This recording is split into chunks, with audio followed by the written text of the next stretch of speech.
What's going on, everyone? Chris Mack coming at you today with the Marvel Legends X-Men Caliban Wave Weapon X Wolverine action figure. And since this is the Caliban release, you will unfortunately have to go to the secondary market. At the time of this recording, however, it is available on Amazon, and the recently re-released carded edition is still available at Target. And I gotta say, I'm glad that I've hung on to this figure. It means a lot to me, especially after reading the Barry Windsor-Smith Weapon X Presents arc. If you haven't checked it out, we have gone over it, so I'll make sure to leave the playlist as a card somewhere up here at the top. But we see Weapon X, cool X-Men logo there, and the spot varnish on the top for the X. Caliban for the Build-A-Figure Wave. Love the artwork here on the side of Wolverine just jumping through fire. Looks great. And then, of course, the same product shot here. And there's a read-up. I'll get a close-up so you can check that out at your convenience, as well as the figures from this wave that you need to build Caliban. On the other side, same beautiful artwork. Nothing really on the bottom. So with that said, is this older release worth your time? Let's get it open and get a closer look at Wolverine. Once a man named Logan, now the mindless beast, codenamed Weapon X. This figure represents the pivotal Weapon X story arc, which ran in Marvel Comics Presents issues 72 through 84 from March to September of 1991. Conceived, written, drawn, inked, and colored entirely by Barry Windsor-Smith. It tells the harrowing story of Logan's capture and imprisonment by the Weapon X program, a top-secret U.S. government project aimed at creating living weapons. Logan, a former operative of both the CIA and the Canadian government, was chosen as the first subject of the adamantium bonding process, codenamed Experiment X. His skeleton is fused with the hardest known substance on Earth, transforming him into a soulless, nearly unstoppable weapon. Throughout the experiment, he is stripped of all humanity, referred to only as subject, and subjected to relentless psychological and physical torment. Windsor-Smith's narrative isn't a typical superhero tale. It's horror-infused, exploring mankind's hubris, the ethics of playing God, and the monsters we create. Logan's perspective frames the prologue and final chapter, while the bulk of the story immerses the reader in the eyes of his captors, emphasizing the objectification and cruelty inflicted upon him. The series culminates in a brutal, bloody escape, defining Wolverine's character for decades to come. This figure captures that raw, haunted essence, Logan's fury, his transformation, and the enduring threat of the Weapon X legacy. Now, with the roots of his figure established, the question remains, does it live up to its legacy? When I initially picked up this figure when it first came out, I was reluctant about it. I didn't have a lot of expectations for it. But now, after going back through the Weapon X story arc, I've really come to appreciate this version a whole lot. I know recently they've just released a re-release, and I haven't seen it up close, but I've heard mixed feelings about it. What do you guys think of the re-release? As for the original, this captures that Barry Windsor horrific vibe from the comics, seeing Logan being hooked up to the helmet here. And yeah, it's one harrowing looking helmet with all the bolts and whatnot so that they could control him from an X amount of miles so that they could, have him assassinate whomever they please. The battle harnesses here to make him carry these long, heavy batteries through the Canadian snow. It's just rough. The tubes everywhere gives you that Frankenstein feeling. The claws on this release are better than the early Apocalypse or Juggernaut. They at least have some thickness about them, so they don't bend between each other as much. The leg hairs are kind of funny. I know they're trying to paint it on to make it look realistic, but to me, it's something else. And then, of course, the black underwear, which is what he wore through a majority of the comic, his black hair there. And that's essentially all the paint apps of the figure. It's simple, but yet captures that look from that 91 comic series, as well as when they did the homage to it in the animated series. He doesn't come with a whole lot of accessories.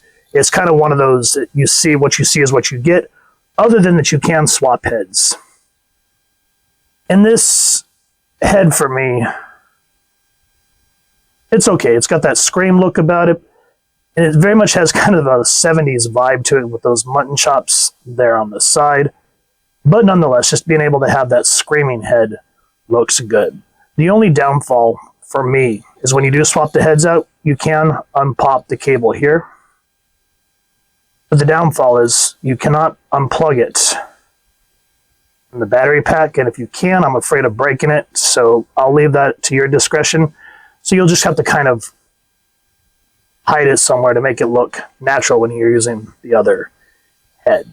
So that's the character in terms of accessories in a nutshell. The musculature looks good.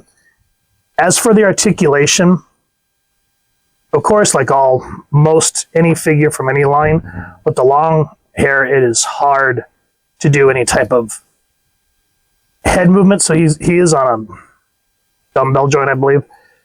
So you can get him to look up that much because of the hair. I wish that they would make these soft plastic. You can look down that much. And even if you plug this in, thankfully it's not that big of a hindrance. There's enough slack on it.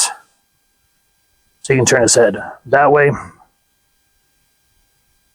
and then of course, once you warm him up, and let me emphasize warm up, because I've had this figure for a while, and I've warmed him up several times, but after being in the box for God knows how long, he was really stiff, and I had to put him in front of my space heater for a good long while to finally get him to move around, especially the butterfly joint that we'll get to in a second.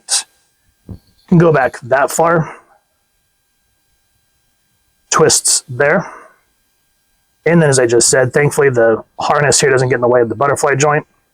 So you get a good range of motion there.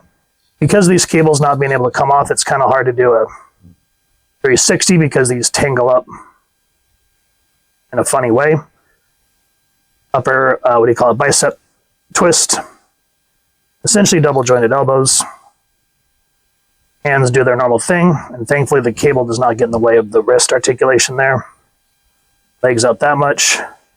Thankfully the battery packs move like that, so you're not having to worry about that stopping the leg there. Double jointed knees. And then, like all Hasbro releases, the curse of the butt flap, so you can't get the leg to a 90 degrees on the back. Upper thigh cut. Foot goes down. Foot goes up. And the foot pivots as per usual. So not a whole lot to this release. But if you are a Wolverine fan, longtime Wolverine fan, newcomer to the series, this is one that you want, just for the sake of what Barry Windsor-Smith finally did, giving us the full history of what happened to Logan and how he became what we all know today. Now here's our Weapon X.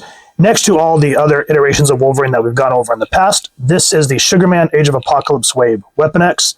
This was the Bone Breaker, Heated Claws, I guess you could say Wolverine Reborn version. This is the Apocalypse original BAF Logan, which is my favorite. And then, of course, the Berserker version from the Juggernaut Wave, the Wendigo Wave with the Uncanny X-Force, and then the delicious patch from the Wolverine Mr. Fix-It, 50 Years of Wolverine. Love that piece. As you can see, even though I have a lot of Wolverines, I always try to make sure that the ones, and this is just me as a collector, I try to pick up ones that have different iterations or re-releases. So like, for example, right now, even though I love the Berserker John Byrne Brown version here, I hate that he came with just that muted neutral expression face, while the Apocalypse version came with the I feel like this one should have came with both, because Berserker Rage, you don't need a somber face. Same with the Weapon X version. Again, got those awesome red eyes going on, but somber look. I mean, even the Weapon X, and then this one right here is probably the best sculpt of the face, even though if you look at the skin on all the other Wolverines, this one just looks pasty, like he hasn't been in the sun lately. Even comparing it to the Weapon X one where he's just like almost full on naked. I'm just saying it just looks weird. But still, that captures the emotion that we want to see. Like that one, not neutral expressions. I'm even glad that the patch came with two different heads for that version. Anyway, I digress. You put your Weapon X with the rest of your Wolverines, and it's just going to be nothing but a Wolverine party. I'm just saying. Beautiful piece, guys. And if you are a longtime X-Men fan, whether it be the comic books themselves or any other media, these are definitely versions that you want in your collection. Of the ones you see here, which is your favorite interpretation of the Wolverine? What do you guys plan to do with your Wolverine action figures? Are you going to pose them on a shelf? Are you going to do them by teams or different, alternate Earths? Are you going to do action figure photography? Take some photos and share them with us over on the socials. We'd love to check it out. When I first bought this figure back in the day, I was reluctant about it. I mean, I knew what Weapon X was. I understood because I read the comics. But just the figure in of itself, I kind of put it to the back burner for a long, long time. However, going back through Barry Windsor-Smith's Weapon X version in the pages of Marvel Comics Presents made me fall in love with this figure all over again and just really have a deep appreciation for what's been captured with this release. And because of that, and just having some time to photograph it and try to capture the vibe from that series, definitely one that you want in your collection if you're both an X-Men fan as well as a Wolverine fan. So guys, if you've enjoyed what you've seen, as I always say, please first and foremost support your local comic shop or wherever it is to get your action figures and comics and grab this figure. If not, you can check out the places we talked about at the beginning of the review. Speaking of, if you did enjoy this review, really would appreciate if you take a moment to like, share, and subscribe. Helps the channel more than you could possibly know. And if you don't mind hitting that fancy little X bell next subscribe, that way as I get to upload content, you guys get notified, come to the channel, and I love talking with y'all and hearing your thoughts and feedback down in the comments or the socials, which I'll make sure that the links down in the description. So with all that said, hope y'all continue to have an absolutely amazing day reading. Photo slideshow coming up next, and happy hunting, everyone.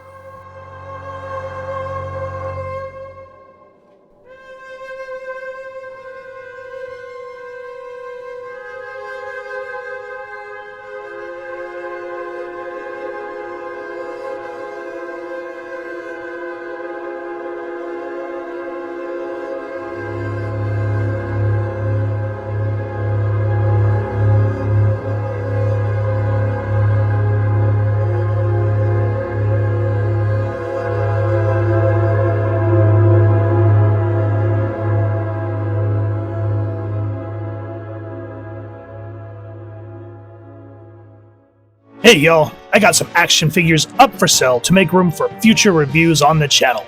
If you're interested, hit me up on the socials or shoot me an email. I'm only using PayPal for now.